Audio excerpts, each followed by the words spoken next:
Bonjour et bienvenue pour la suite de notre programme Puissance Alpha présente ses écoles.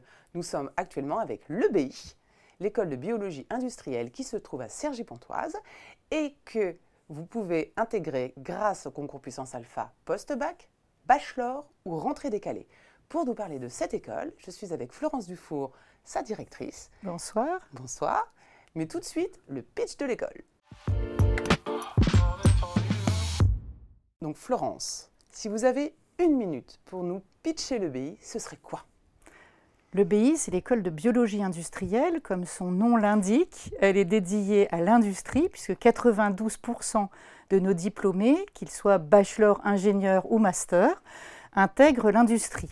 L'industrie, évidemment, il faut imaginer quel type d'industrie. Ce sont des industries qui utilisent la biologie, les biotechnologies, en premier lieu la pharmaceutique, la cosmétique, l'agroalimentaire et l'environnement, le petit secteur qui monte.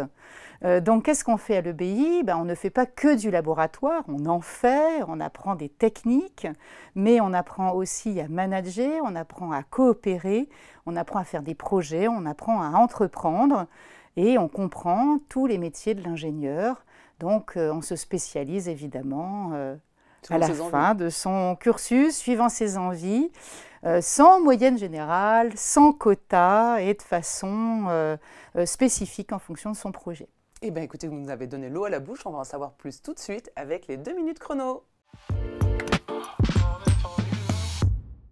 Alors, les 2 minutes chrono, c'est pour aller creuser, connaître un petit peu mieux ce que vous faites réellement à l'intérieur de l'EBI, maintenant qu'on connaît son ADN. On va commencer, même si on a un petit indice dans le nom quand même, par connaître les spécialités de l'EBI. C'est quoi? Alors, la spécialité de l'EBI, c'est qu'on apprend non pas une partie académique, on va apprendre par métier. Donc, une des spécialités de l'EBI, c'est d'imaginer comment on peut agir dans l'industrie, si on est plutôt plus production, si on est plus recherche, si on est plus marketing, ou si on est plus qualité ou réglementation. Et à partir de découvertes sous la forme de projets, on va affirmer une manière de s'insérer. À partir de là, tout le corps professoral se met au service du projet de l'étudiant et va apporter de la technique, des techniques évidemment en biologie, mais aussi en industrie, mais aussi en procédés, mais aussi en manière d'animer et de faire des projets. Et donc tout ça s'assemble dans des exemples métiers. Du coup, on est excessivement opérationnel au moment où on sort de l'école, mais on est aussi polyvalent, puisque au sein d'une même promotion, tous les types de métiers se sont retrouvés et tous les types de métiers ont fait des projets ensemble. Donc votre spécialité, c'est de toucher, d'avoir un enseignement par métier et de toucher à tous les métiers avant d'aller se spécialiser dans ce qu'on préfère. Tout à fait. Donc c'est pour ça qu'on dit qu'on est une généraliste de la biologie, c'est-à-dire que tous les fondamentaux des écoles généralistes, nous les enseignons. Et puis nous avons notre coup de cœur technologique. Et notre coup de cœur technologique, c'est évidemment les biotech, mais aussi les applications de la chimie, bien évidemment, puisque ça va avec, et les procédés, puisque quand on fait de la biologie, il faut bien, à un moment donné, produire, contrôler et réussir à satisfaire le consommateur in fine. Écoutez, on en vient du coup au deuxième point, évidemment. Là, on a compris ce qu'on y faisait. Et du coup, on fait quoi comme métier concret et dans quel secteur d'activité en sortant de l'EBI? Alors, on va prendre un métier pour un secteur, donc des associations qui marchent bien. Par exemple, on va être ingénieur validation dans le secteur pharmaceutique. Ça veut dire qu'on va garantir la qualité des produits de santé. Et donc, on va le garantir de A à Z, depuis les ingrédients jusqu'à la dose efficace et à la manière de présenter le produit au patient. Donc ça, c'est un métier, et c'est un métier qui est d'ailleurs très bien rémunéré. Et d'actualité, j'oserais dire. Et d'actualité. Alors, on va en prendre un autre dans le secteur cosmétique. On peut être ingénieur de développement cosmétique, où là, on va s'occuper de la manière dont le consommateur voudrait avoir ses cosmétiques, et on va à la fois avoir une technologie qui est avancée et une belle formule, bien durable, mais on va aussi caractériser les émotions et la perception sensorielle du consommateur sur ce produit. Donc ça, c'est un ingénieur de développement, donc on fait à la fois du design et de la formulation. Si on va en alimentaire, on va prendre un des métiers fins de l'alimentaire, la qualité et la sécurité des aliments. Évidemment, salmonelle, listeria, ça dit des choses à tout le monde, mais également tous les contaminants chimiques qu'on peut avoir, les conservateurs. On va avoir des gens qui vont garantir cette innocuité de l'aliment. et sa performance, et puis évidemment son goût, parce qu'un aliment, ça doit être Tant qu'à faire. agréable. Et puis on va prendre un métier phare pour l'environnement. Un métier phare, par exemple, s'occuper d'améliorer tous les impacts environnementaux. Alors ça va être l'impact carbone, mais surtout l'impact eau, et puis on va emmener à la fois les salariés, les développeurs, les chercheurs à réussir à améliorer tout ça. Et puis on pourrait en prendre un dernier. Le dernier, c'est le secteur de la recherche. Et là, on l'imagine volontiers, hein, c'est un ingénieur recherche. Oui. Et cet ingénieur recherche, il va travailler à innover sur des méthodes de diagnostic, sur des procédés biotechnologiques, sur des vaccins, et pourquoi pas la thérapeutique Covid, hein, des biocides par exemple. Eh bien, Voilà. écoutez, on a terminé. Surtout, c'était très concret. On comprend mieux ce qu'on peut faire. C'est évidemment dans le domaine de la biologie au sens très large, mais il y a des multiples métiers. Ces multiples métiers, je suppose qu'il y a un environnement international, parce qu'aujourd'hui, plus personne n'est centré uniquement sur soi. L'international à l'EBI, ça se traduit comment ?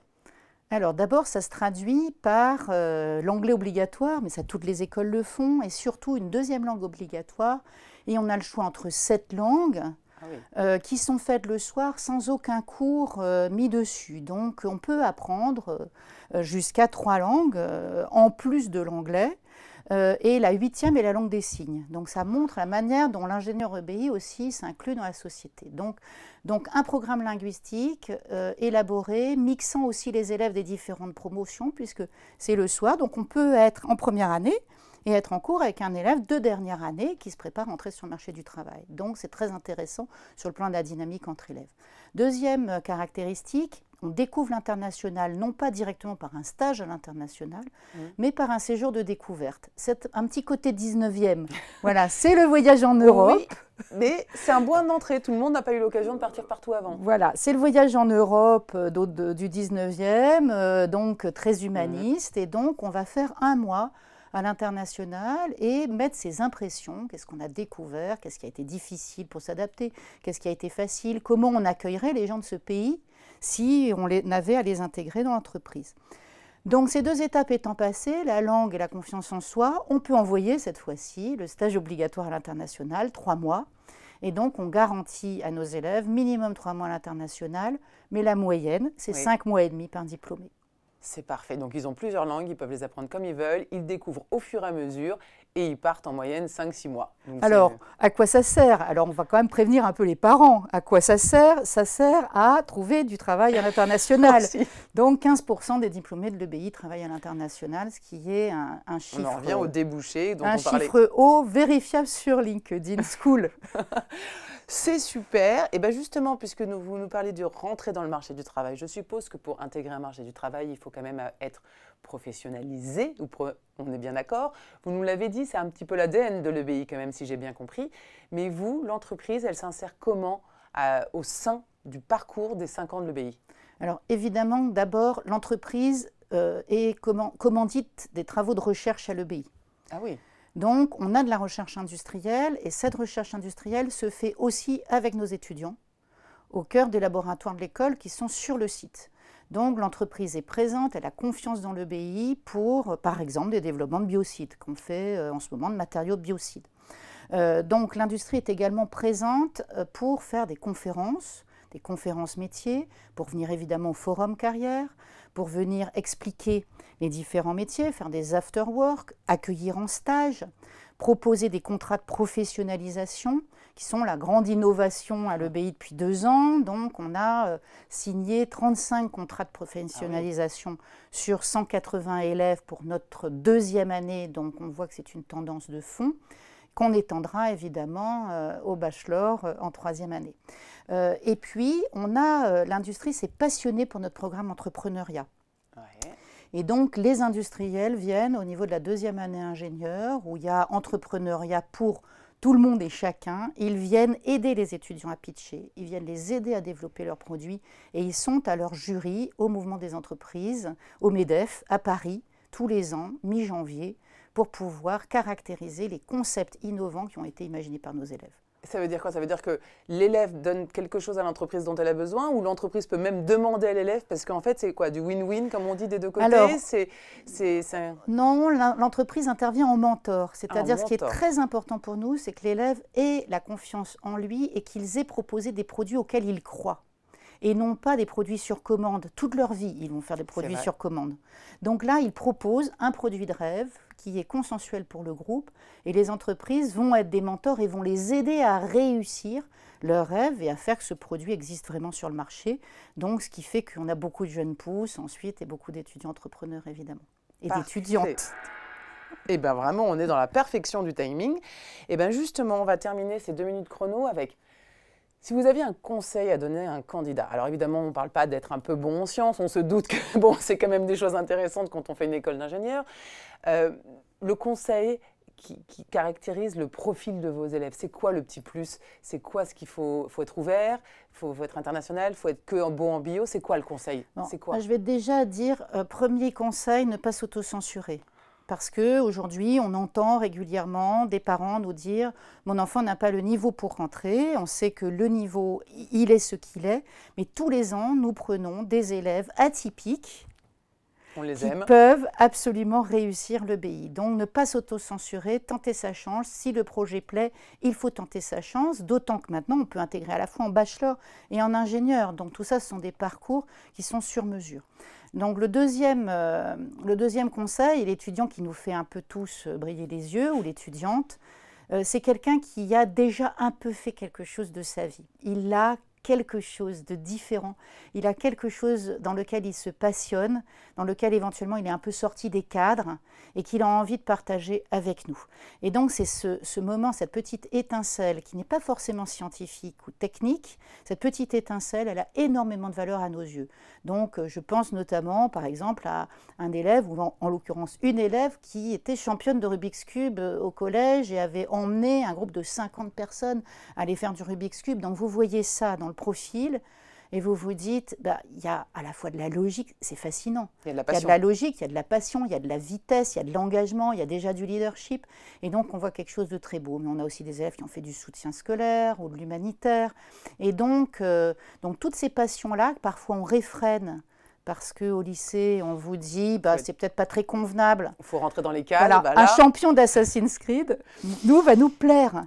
Parce que c'est un engagement, à la condition évidemment que son niveau académique n'en ait pas souffert. On est d'accord. Donc voilà, ça ne va pas plaire aux parents à nouveau. Donc de temps en temps, y a un monde secret quand on est ado. Et donc s'ils nous font la joie de le partager, ils ont toute leur place. On aura envie de Soyez passionnés, quoi. C'est ça. On adore. Passion et carrière, c'est quand même notre devise. Passion et carrière, donc évidemment qu'on cherche à ce qu'elle existe, cette passion. On va continuer avec la carte mystère. Alors, la carte mystère, c'est simple. On a plein d'étudiants qui nous posent toujours à peu près tout le temps les mêmes questions. Il y en a 10. Je vais vous demander de m'en donner un numéro de 1 à 10. Je vais prendre un numéro pair et je vais prendre le 2. Alors, question d'étudiants. C'est vrai que souvent, ils sont un peu perdus. Ils ont souvent 17 ans. J'hésite entre une école de management. Y a-t-il un cursus qui ouvre à autre chose que du 100% scientifique? Vous avez déjà un peu répondu. Quelle bonne hésitation. C'est déjà quelqu'un qui a envie de prendre des responsabilités. Donc, déjà, il me plaît par avance. Et donc, nous avons une majeure qui s'appelle Marketing Management au sein de l'EBI. Et donc, elle se prend au milieu de la 2e année ingénieure. Des élèves entrent à l'EBI parce qu'ils ont ça en tête et que, dans le fond, ils se disent si je connais toutes les ficelles du management et également du business plan et de la manière d'entreprendre, et qu'en plus j'ai un fonds scientifique, ce fonds scientifique, ça va être très très difficile pour moi de l'acquérir dans les années futures. Et donc là, je le mets en panier parce que je vais faire 3 ans et demi de science à fond à l'EBI, mais je sais, j'ai la garantie que je serai amenée par mes projets à faire du management. Et puis évidemment, au-delà de cette majeure, on a un double diplôme avec l'école de management de Normandie qui permet 100% online, qui permet sur 1 ou 2 ans d'obtenir le diplôme d'ingénieur de l'EBI et le diplôme de l'EMN. C'est parfait. Donc, en fait, au lieu d'hésiter, vous faites les deux. C'est ça, vous faites les deux. Mais bon, on va dire dans le bon ordre. Mais là, mes collègues de management ne vont pas aimer. Dernière toute petite chose, nous passons à l'atout de l'école. on sait presque tout sur l'EBI. Si il vous restait 1 minute pour me décrire la toute petite chose dont vous ne m'avez pas encore parlé, ce qui rend l'EBI totalement unique, ce serait quoi? Eh bien, ce qui rend l'EBI totalement unique, c'est une école qui a des écoles en son sein et des écoles à caractère artistique. Donc, pour réussir à faire les métiers dont on a parlé, ce sont des métiers qui touchent le cœur des gens. Et donc, on a décidé de former tous nos ingénieurs à l'artistique. Du coup, toutes les associations à caractère artistique sont soutenues. Nous avons un studio de musique, nous avons un piano de concert, nous avons les associations théâtrales, nous avons les associations de danse. Et donc, on encourage l'étudiant à développer sa fibre artistique et sa fibre du beau, un peu comme le font les designers, parce que c'est là aussi où ils vont être compétiteurs. Et puis, si je vais au-delà, donc une école qui a des écoles d'art en son sein, et puis peut-être un atout qu'aiment beaucoup les jeunes, nous ne faisons pas de classement, nous ne faisons pas de moyenne générale, et nous apprenons la coopération en connaissant notre personnalité et en connaissant celle des autres pour pouvoir sortir le meilleur d'un groupe. Donc ce sont des méthodes que notre équipe s'applique et qui sont appliquées pour les étudiants. Vous développez les passions. Absolument. Parfait, bah écoutez, je vous remercie beaucoup. Nous en saurons plus sur l'EBI. Si vous avez encore des questions, n'hésitez pas à aller sur notre site ou sur le site de l'EBI. À très bientôt.